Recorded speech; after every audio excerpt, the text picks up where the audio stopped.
സംഘടനയിൽ നിൽക്കാൻ വേണ്ടി മുൻകഴിഞ്ഞ ഇമാമുകളിലൊക്കെ ശിർക്ക് ആരോപിക്കാൻ സക്കരിയ സലാഹി നിന്നു കൊടുക്കണമെന്നാ പറയുന്നത്.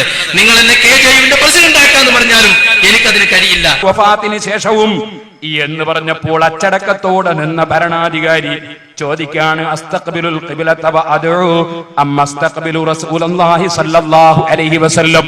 ഓ മാലിക് ഇമാം തങ്ങളെ, ഞാൻ അല്ലാഹുവിനോട് ദുആ എടുക്കുമ്പോ അല്ലാഹുവിന്റെ റസൂലിലേക്ക് മുന്നിട്ട് കൊണ്ടാണോ ദുആ നടത്തേണ്ടത്, അല്ല ഖിബ്ലക്ക് തിരിഞ്ഞുകൊണ്ടാണോ ദുആ നടത്തേണ്ടത്? ഫഖാല, അപ്പോൾ മാലിക് ഇമാം പറയാണ്, വലിമ തസ്രിഫു വജ്ഹക അൻഹു, നിങ്ങൾ എന്തിനാണ് മുഹമ്മദ് നബിയിൽ നിന്ന് നിങ്ങളെ മുഖം തിരിക്കുന്നത്? വഹുവ വസീലതുക വവസീലത്തു അബീക ആദം അലൈഹിസ്സലാം ഇലല്ലാഹി തആല യൗമൽ ഖിയാമ. ആ മുഹമ്മദ് നബി ഖിയാമത്ത് നാളിൽ നിങ്ങളുടെയും നിങ്ങളെ ഉപ്പാപ്പ ആദം നബിയുടെയും ഇടയാളനല്ലേ? നിങ്ങൾ എന്തിനാണ് ഇയാറത്ത് ചെയ്യുമ്പോ നിങ്ങൾ മനസ്സിലാക്കണം, ഖിയാമത്ത് നാളിൽ വസീലയല്ലേ എന്ന് പറയുന്ന വിഷയം എന്താണ്?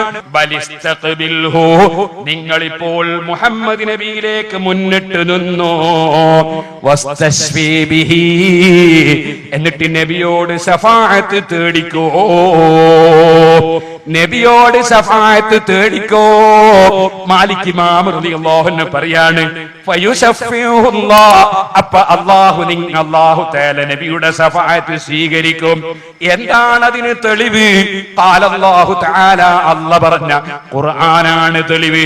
വലൗ അന്നഹും യളമു അൻഫുസഹും അൽ-ആയ, അല്ലാഹു പറഞ്ഞിട്ടുണ്ട്, നിങ്ങളെങ്ങാനും വല്ല തെറ്റും ചെയ്തു പോയാൽ നിങ്ങൾ മുഹമ്മദ് നബി സല്ലല്ലാഹു അലൈഹി വസല്ലം തങ്ങളെ സമീപത്ത് വന്നിട്ട് നിങ്ങൾ അല്ലാഹുവിനോട് പൊറുക്കലിനെ ചോദിക്കുകയും നബിയോട് നിങ്ങളെ തെറ്റിനെ സംബന്ധിച്ച് സങ്കടം ബോധിപ്പിക്കുകയും എന്നിട്ട് അല്ലാഹുവിന്റെ റസൂല് നിങ്ങൾക്ക് വേണ്ടി അല്ലാഹുവിനോട് റെക്കമെൻഡ് ചെയ്യുകയും ചെയ്താൽ അല്ലാഹു പുറത്തു തരുമെന്ന് അല്ലാഹു ഖുർആനിൽ പറഞ്ഞിട്ടുണ്ട്.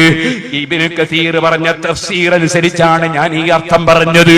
സുഹൃത്തുക്കളെ, ഈ ആയത്ത് ഉദ്ധരിച്ചുകൊണ്ടാണ് ഇമാം മാലിക് റളിയല്ലാഹു അൻഹു പറയുന്നത്, അതുകൊണ്ട് നബിയിലേക്ക് മുന്നിട്ട് നിന്നോ. വസ്തശ്ഫീ ബിഹി, നബിയോട് ശഫാഅത്ത് തേടിക്കോ. ഇവിടെ ഞാൻ നാദാപുരത്ത് പ്രസംഗിക്കുമ്പോ ബലിസ്തഖ്ബിൽഹു വസ്തശ്ഫീ ബിഹി എന്ന മാലിക് ഇമാമിന്റെ വാക്ക്, അത് ഈ ദുനിയാവിൽ സിയാറത്ത് ചെയ്യുമ്പോൾ നബിയിലേക്ക് മുന്നിട്ട് നിന്നിട്ട് ശഫാഅത്ത് തേടിക്കോ എന്നല്ലേ പറഞ്ഞത്. ആ വാക്ക് ഞാൻ എടുത്ത് ഉദ്ധരിച്ചു. അപ്പോൾ അതിന്റെ മുമ്പ് പറഞ്ഞ എന്ന വാചകം ഞാൻ പറയേണ്ടതുമില്ല, അർത്ഥം പറയേണ്ടതുമില്ല. കാരണം എന്നോട് ചോദ്യം, റസൂലുള്ളാഹിനോട് ശഫാഅത്ത് തേടണമെന്ന് വല്ല ഇമാമിങ്ങളും പറഞ്ഞിട്ടുണ്ടോ, തേടാമെന്ന് പറഞ്ഞിട്ടുണ്ടോ എന്നുള്ള ചോദ്യത്തിന് മുന്നിട്ട് നിന്ന് ശഫാഅത്ത് തേടിക്കോ ഇമാം മാലിക് റളിയല്ലാഹു അൻഹു പറഞ്ഞ വാചകമല്ലേ ഞാൻ പറയേണ്ടതുള്ളൂ. അത് പറഞ്ഞപ്പോൾ അതിന് മറുപടി ഇല്ലാതെയായ ഷാർജയിൽ വരുന്ന മൗലവി നാദാപുരത്ത് 1 മണിക്കൂറോളം സമയം പോക്കിയത് എങ്ങനെയാണെന്നറിയോ? ഇതാ പേരോടിനെ പിടികൂടാൻ പോകുന്നു, തൊണ്ടി സഹിതം പിടിക്കുന്നു എന്ന് പറഞ്ഞ 1 മണിക്കൂർ പ്രസംഗം. നിങ്ങൾ വിചാരിച്ച് പേരോടി എന്തോ ആവും, ഇനിയിപ്പോ നാദാപുരത്ത് വരുത്തുണ്ടാവില്ല.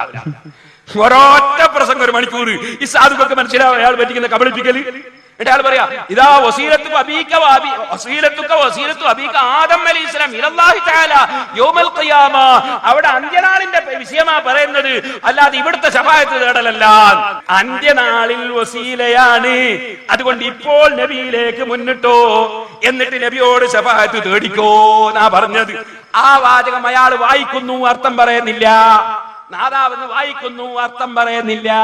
അത് നിങ്ങളൊന്ന് കേട്ടോ, അയാളെ തട്ടിപ്പ്. മഹാനായ ഇമാം മാലിക് റഹിമഹുല്ലയും അതുപോലെ തന്നെ അബൂ ജഅഫർ എന്ന് പറയുന്ന ഒരു ഗവർണറും മദീനത്തെ പള്ളിയിൽ വെച്ചുണ്ടായ സംഭാഷണത്തിനിടയിൽ അബൂ ജഅഫർ ഇമാം മാലിക്കിനോട് ചോദിക്കേണ്, ഞാൻ റസൂലുള്ളാഹിന്റെ ഖബറിൽ വന്ന്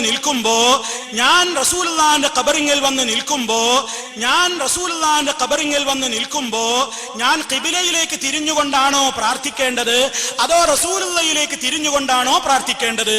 അതിന് ഇമാം മാലിക്കിന്റെ മറുപടി എന്താണ്? എന്തിനു നീ അള്ളാഹിന്റെ റസൂലിൽ നിന്ന് മുഖം തിരിക്കണം? ആ റസൂല് നിന്റെയും അതുപോലെ തന്നെ നിന്റെ പിതാവായ ആദം അലൈഹിസ്സലാമിന്റെയും വസീല വസീലയാണല്ലോ. എപ്പോൾ? ദുനിയാവിലെ കാര്യമല്ല, ഇലല്ലാഹി തആല യൗമൽ ഖിയാമ, ഖിയാമത്ത് നാളിൽ അല്ലാഹുവിലേക്കുള്ള വസീലയാണല്ലോ. ഖിയാമത്ത് നാളിൽ എന്ന് പറയുന്ന ഭാഗം പേരോട് കട്ടിട്ട് ആ ഭാഗം മൂടി വെച്ച് കൊണ്ട് എന്നാണ് വായിക്കുന്നത്. നിങ്ങൾ ആ മൗലവിയോടൊന്ന് ചോദിക്കുക, വാചകത്തിന്റെ അർത്ഥം എന്താണ്? ബലിസ്തഖ്ബിൽഹു, നബിയിലേക്ക് മുന്നിട്ടോ, വസ്തശ്വീബിഹി, ആ നബിയോട് ശഫാഅത്ത് തേടിക്കോ എന്നല്ലേ അതിന്റെ അർത്ഥം? അതെന്തിന് നാദാപുരത്ത് മൂടി വെച്ചു ഈ മൗലവി? അർത്ഥം എന്തുകൊണ്ട് പറഞ്ഞില്ല? ഖിയാമത്ത് നാളിൽ ഇടയാളനായതിനാൽ നിങ്ങളും ആദാ റസൂലുള്ളാഹിയിലേക്ക് മുന്നിട്ടോ, വസ്തശ്വീബിഹി, നബിയോട് ശഫാഅത്തിന് തേടിക്കോ എന്നല്ലേ പറഞ്ഞത്? ഭരണാധികാരിയോട് റസൂലുള്ളാഹിനെ മുന്നിട്ടിട്ട് റസൂലുള്ളാഹിനോട് ശഫാഅത്തിന് തേടാനല്ലേ പറഞ്ഞത്? ആ ഭരണാധികാരിയും മാലിക് ഇമാമും ജീവിച്ചിരിക്കുന്ന കാലത്തല്ലേ അത്? ഖിയാമത്ത് നാളിൽ മുന്നിട്ട് ശഫാഅത്ത് തേടിക്കോ എന്നാണോ അതിന്റെ അർത്ഥം? സാധാരണക്കാര മൗലവിമാരി കബളിപ്പിക്കുന്നതിന്റെ ഒരു രൂപമാണ് ഞാൻ നിങ്ങളെ കൽപ്പിച്ചത്. മഹാനായ മാലിക് ഇമാം തങ്ങളാ പറയുന്നത്, റസൂലുള്ളാഹി സ്വല്ലല്ലാഹു അലൈഹി വസല്ലം തങ്ങളെ സമീപത്ത് ചെന്നിട്ട് റസൂലുള്ളാഹിനെ വിളിച്ച് ശഫാഅത്ത് തേടിക്കോ, അതിന് ഖുർആനിൽ തെളിവുണ്ട്. ചോദിക്കട്ടെ, മാലിക് ഇമാം മനസ്സിലാക്കിയതുപോലെയാണോ നമ്മൾ ഖുർആൻ മനസ്സിലാക്കേണ്ടത്? അങ്ങോട്ടും ഇങ്ങോട്ടും കാഫറാക്കുന്ന മൗലവിമാര് മനസ്സിലാക്കിയതുപോലെയാണോ നമ്മൾ ഖുർആൻ മനസ്സിലാക്കേണ്ടത്? എന്നാൽ ഇമാം നവവി, ഇമാം ബൈഹഖി, ഇമാം ഇബ്നു അസാകിർ, ഇമാം ഇബ്നുൽ ഹുമാം, ഇബ്നു ഖുദാമ, ഇബ്നുൽ ഹജ്ജ്, ഇതൊക്കെ 4 മദ്ഹബുകളിലുമുള്ള ഇമാമിങ്ങളാണ്. അങ്ങനത്തെ നൂറുകണക്കിന് ഇമാമിങ്ങൾ മുഴുവനും അവരെ കിതാബിൽ എഴുതി വെച്ചു. അല്ലാഹുവിന്റെ റസൂലിന്റെ സമീപത്ത് പോയിട്ട് റസൂലുള്ളാഹിനെ വിളിച്ച് ശഫാഅത്ത് തേടണേ, അതൊരു പുണ്യകർമ്മമാണ്, അതൊരു പുണ്യകർമ്മമാണ്. സറഹുൽ മുഹദ്ദബ് നോക്കൂ, ഹിദായ നോക്കൂ, ഇബ്നുൽ ഹാജിന്റെ മദ്ഖൽ നോക്കൂ, ബൈഹഖി ഇമാമിന്റെ ശുഅബ് നോക്കൂ, ഇബ്നു അസാകിറിന്റെ കിതാബ് നോക്കൂ, ഇബ്നു ഖുദാമയുടെ മുഗ്നി നോക്കൂ, 4 മദ്ഹബിലുമുള്ള കിതാബുകൾ നോക്കൂ. റസൂലുള്ളാഹിനെ വിളിച്ച് തേടണമെന്നല്ലേ സർവ്വ ഇമാമിങ്ങളും പറഞ്ഞത്? അവരൊക്കെ മുശ്രിക്കും കാഫറുമാണെന്ന് വാദിക്കുന്നവൻ ചോദിക്കട്ടെ, പടച്ച റബ്ബിന്റെ കോടതിയിലെത്തുമ്പോ ഈ മൗലവിമാരെ മുന്നിൽ നിർത്തിയിട്ട് മഹാനായ മാലിക് ഇമാം ഖുർആനും എടുത്തു വന്നാൽ, അഹ്മദ് ഇബ്നു ഹംബൽ റളിയല്ലാഹു അൻഹു ഖുർആനും എടുത്തു വന്നാൽ, ഇമാം നവവി ഖുർആനും എടുത്തു വന്നാൽ, ഈ ഇമാമിങ്ങൾ മുഴുവനും ഈ മൗലവിമാരെ ചങ്കിന് പിടിക്കുമ്പോ ഈ മൗലവിമാരെങ്ങനെ രക്ഷപ്പെടുമെന്നൊന്ന് ചിന്തിക്കട്ടെ. ഹജ്ജിന് പോകുന്നവരൊക്കെ മുശ്രിക്കുകളാണെന്ന് ഫത്വ കൊടുത്താൽ മതിയോ? മദീനത്ത് പോകുന്നവര് മുശ്രിക്കാണെന്ന് പറഞ്ഞാൽ മതിയോ? എന്താണ് ശിർക്ക് എന്ന് പഠിക്കാതെ, എന്താണ് തൗഹീദ് എന്ന് പഠിക്കാതെ തമ്മിൽ കാഫിറാക്കി നശിക്കുന്നത് കാണുന്നില്ലേ? ഓ സുഹൃത്തുക്കളാണ് അത് പറഞ്ഞ് സംഘടനയിൽ നിൽക്കാൻ വേണ്ടി മുൻകഴിഞ്ഞ ഇമാമുകളിലൊക്കെ ശിർക്ക് ആരോപിക്കാൻ സക്കരിയ സലാഹി നിന്നു കൊടുക്കണമെന്നാ പറയുന്നത്. നിങ്ങൾ എന്നെ KJU പ്രസിഡന്റ് ആക്കാന്ന് പറഞ്ഞാലും എനിക്കതിന് കഴിയില്ല.